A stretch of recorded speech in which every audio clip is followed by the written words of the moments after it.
So, moving on the theme, I'd like to welcome Will. Will was here talking about CO2 last year, and we broadened that out to the sustainability, and now we're doing some work with Will on the Food Foundation and the Peas Please pledge. So, welcome, Will. Hello, can you hear me? I apologise, I've got an ear infection, so I'm not sure if I'm talking too quietly or too loudly, and I can't really hear what people are saying. So if I'm talking too loudly, just say lower. If I'm talking too quietly, say higher. And I'll do my best not to do a Bruce Forsyth impression. So my name's Will. I was here last year talking about climate change. So this year we're going to talk about something that's central to climate change really, but easier to do. I work partly for Oxford University on food sustainability and partly for an organisation called the Food Foundation who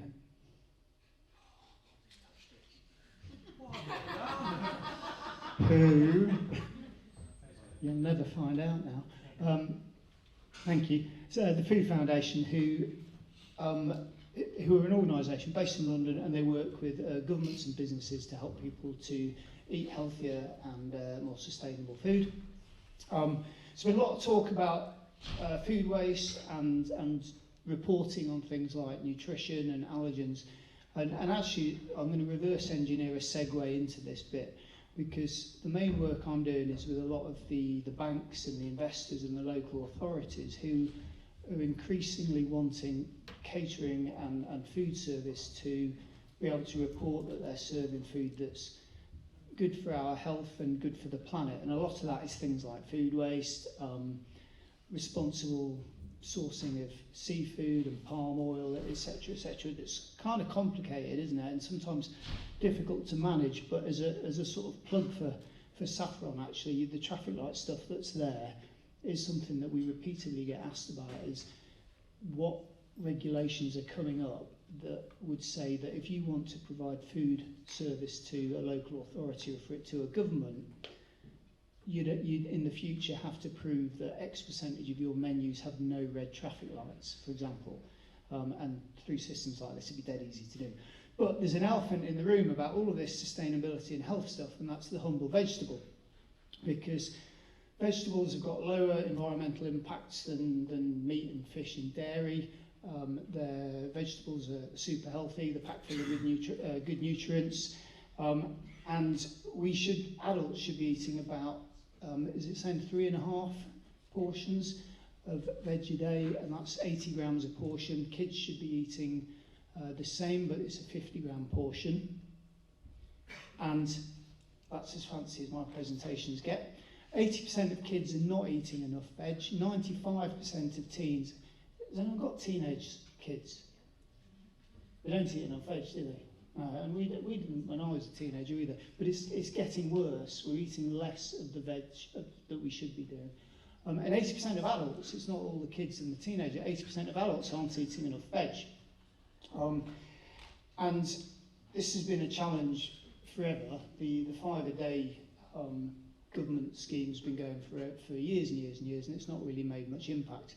So the Food Foundation set up a nationwide initiative called Peas Please, and it's got one simple goal, and that's to get more veg into our diets. And we're working with everyone across the value chain, from the producers, wholesalers. Bid Food are here, is that right? Yeah. Hello, you're a pledger. Thank you very much, congratulations. Big supermarkets, so we've got all the big supermarkets, I think except for Morrison's, but we're working on them, all pledging to increase the servings of veg, make it easier for people to eat healthier, communicate good recipes and all these sorts of things. And with the food service and restaurant sector, we've got, first and foremost, pledges in the catering sector from ISS. You're here, I believe, someone from ISS. Have you run away already? Well, hello, well done, you're a pledger. Sodexo, well done, you are our first pledger from the catering sector. And a few others that aren't here, so I won't mention, of course. I think you were the second though, ISS. I think you were the second, and it was close. And it's a simple pledge. It's just to set a goal to increase how much veg you're serving across your business. So, for example, 10% is your pledge. And we'll find out in a couple of weeks whether you met that pledge in the first year. It's not a league table, so there's no naming and shaming involved. It's a collaborative effort. So, for example, where you've got Bid Food making a pledge and you've got caterers that may well be buying food from Bid Food, there's a really good opportunity for collaborating to make this work. So that's what it's about. Why is it useful for you as businesses? Well, like I said, veg is actually really central to a lot of veg is, I can see it here though. I have to press it again, do I? There you go. You said you didn't do flashlights. I know, this is my flashlight. No, go back a bit. I've got all this timed in my head. I did anyway. So veg is really, really important for sustainability. You know, there's loads of research, without boring you about it, that says if we ate more more plant-based is the trendy word for it, diets, it would help solve a lot of problems like deforestation, climate change, etc., as well as being healthy. And I'll talk quickly in a minute about Sustainable Development Goals, which is probably the most sexy thing you could probably talk about on a Monday afternoon, isn't it? But there's loads of things that if you're serving more veg, are good for you as a business to communicate to your customers that you're doing good things about saving the planet and making people healthier at the same time. So far, we've got, well, this is a little bit out of date actually, we've got I think we've got 50 pledges now across the value chain. And it says up there that 4 of them are out-of-home food providers. That's out of date because we've done a collaboration with the Soil Association. We've had a lot of the casual dining sector come in and make pledges. And like I said, Sodexo ISS and a number of the other caterers have made pledges as well. But as you can see, it's across the industry. Where we're getting to the point now where companies are saying that they want to make a pledge because they want to do the right thing, but perhaps more importantly, they don't want to be the only one in their sector that's not doing it, because as you know, when contracts come up for tender, increasingly we're getting them saying, actually, this was really important. When we made a bid for this contract, the fact that we were committing to getting healthy food into people's diets was really helpful in winning that contract. It's also the easiest time it's ever been to get more veg into people's diets. I hate this phrase, the flexitarian, but you know, it's in the media all the time that, especially the millennials, they want to eat more healthily, and there's this move towards. I mean, I'm not going to bang on about eating less meat and stuff, but there is this move with people to eat more veg and eat more plant-based diets and things like that, which didn't exist 20 years ago when I first started working in catering. So it's easier now to get more veg onto people's plates than it's ever been. So of all the times for us to be able to make some changes and make our diets a bit healthier, this is kind of the window of opportunity in the next 5 to 10 years, I think. This is who we've got pledging at the moment. So as you can see, there's loads and loads of different companies across the value chain.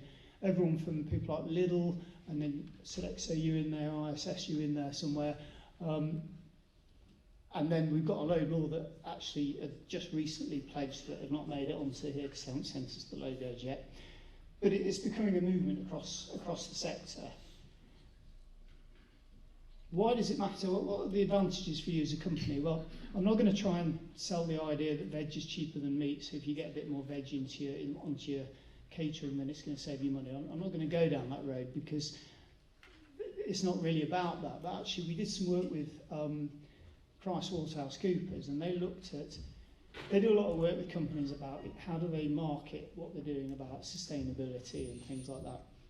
And they mapped quite clearly that companies that were serving more veg can actually prove, obviously, that veg is healthy, but it was helping to educate kids and adults in terms of how they could eat more veg at home by using the skills that their chefs had got to not just boil the heck out of a bit of broccoli and hope that people didn't chuck it in the bin, but actually to serve dishes that were really tasty and happened to have a bit more veg in them.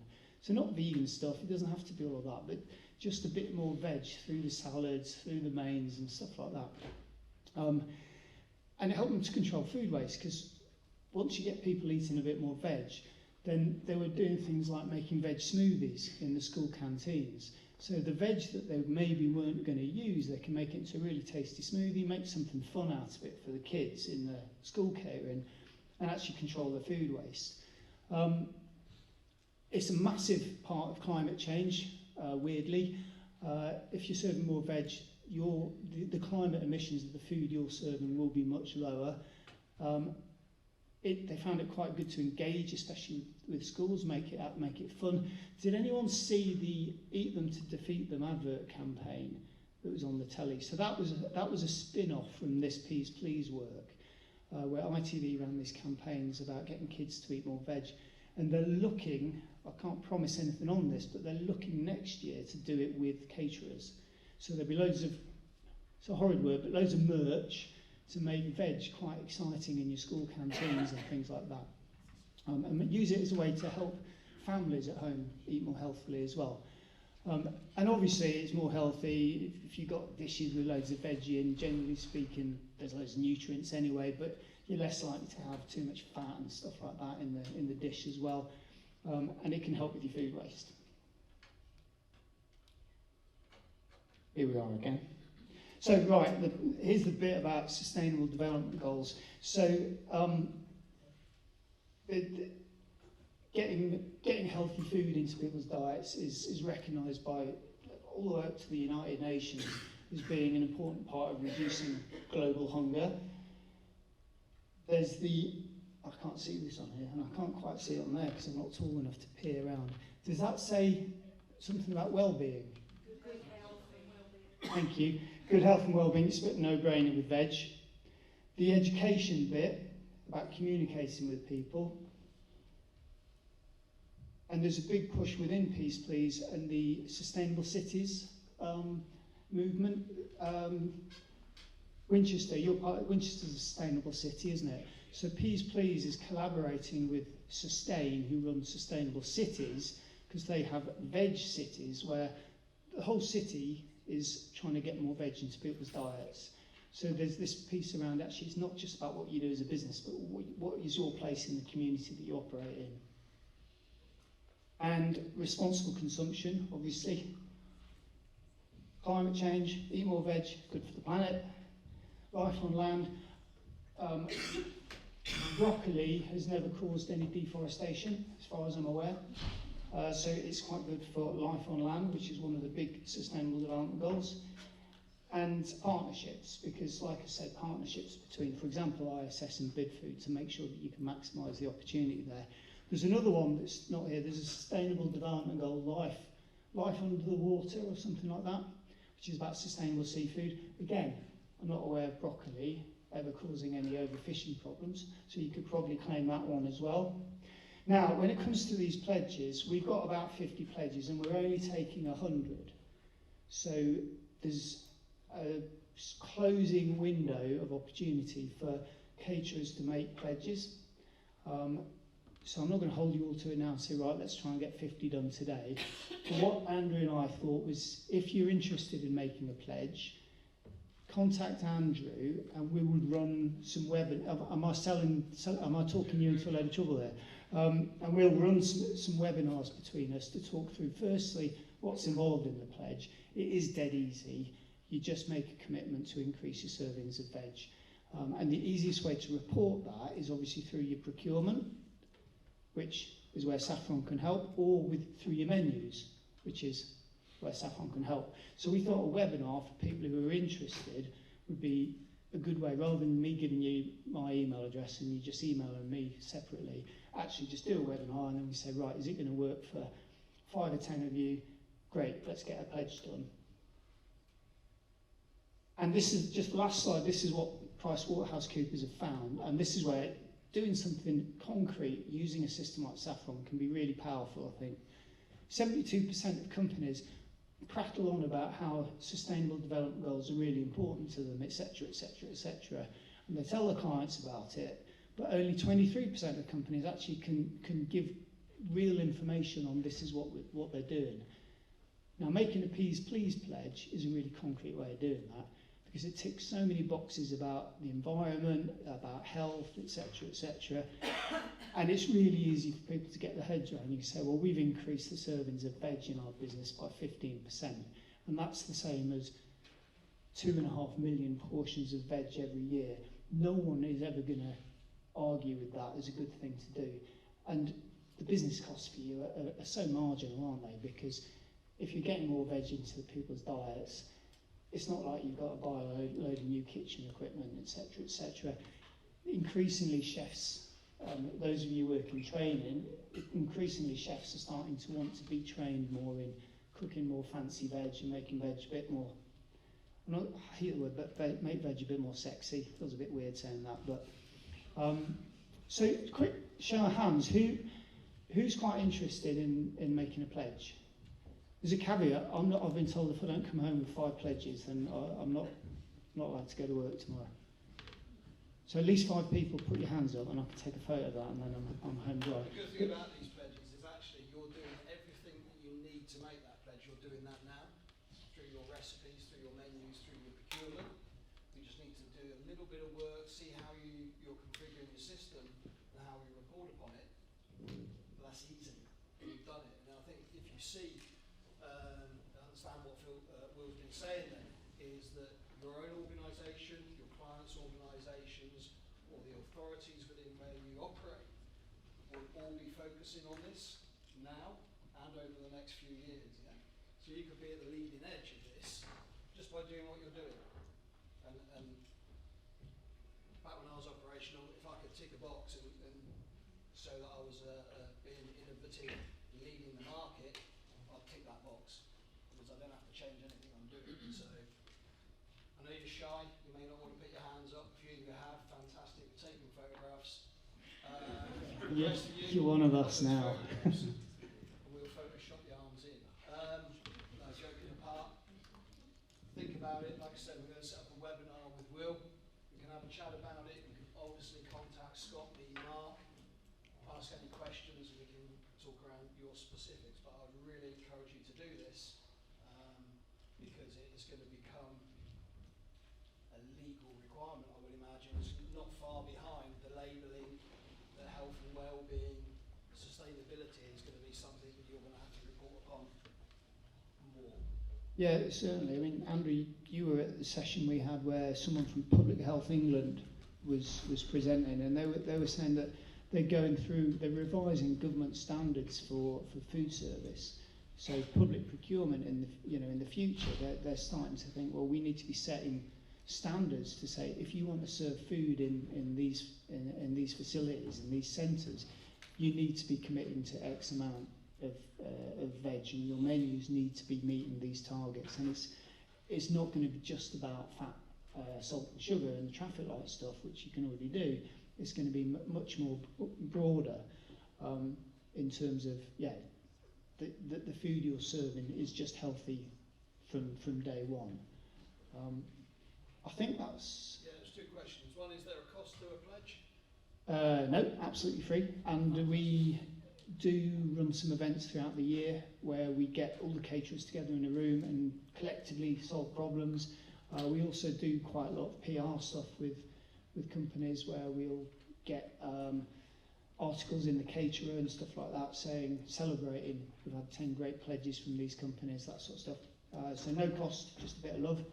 Brilliant. And then can modifying meat-based recipes help? Yes, brilliant one. Yeah, that's actually the way that we sort of recommend a lot of companies look at this.